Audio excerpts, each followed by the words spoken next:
actually don't. Okay.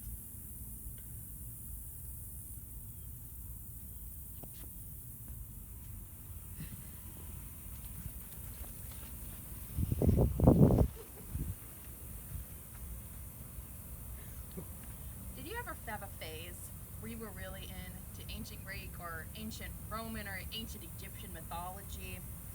Have you ever wanted to visit the Great Pyramids in Egypt?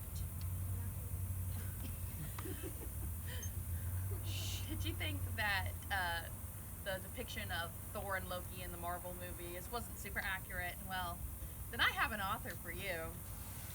I am an avid reader of Rick Riordan books. My favorite series by him is Magnus Chase and the Gods of Asgard. Rick Riordan's books, as I'm an example of, are not just for kids, although they are primarily written for children. They are pretty much for anyone who likes action, adventure, comedy, and mythology.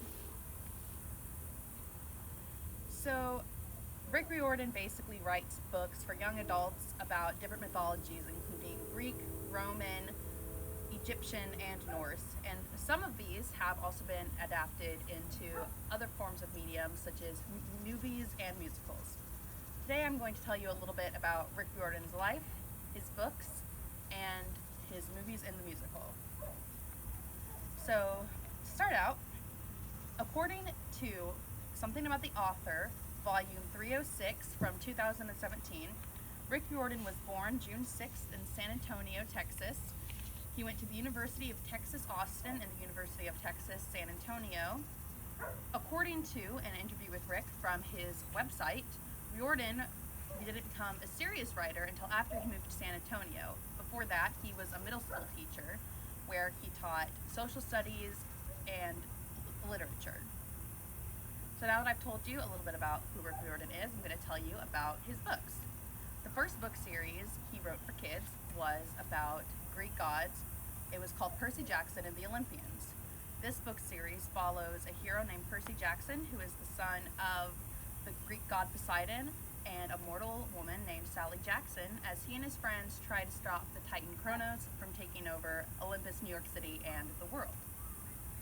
The series was so successful that he wrote a sequel series called The Heroes of Olympus, in which 7 demigods go on an adventure to try to stop the mother goddess Gaia and her giant children from taking over the world.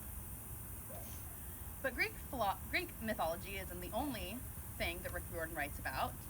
The Kane Chronicles follow Carter and Sani Kane as they try to undo a mistake made by the father, in which he unwittingly let the Egyptian god Set back into the mortal world.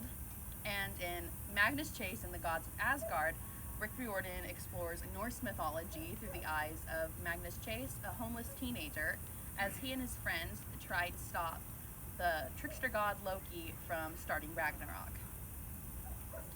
Finally, Rick Riordan's extremely popular Percy Jackson series can also be enjoyed or not enjoyed in the form of movies and a musical.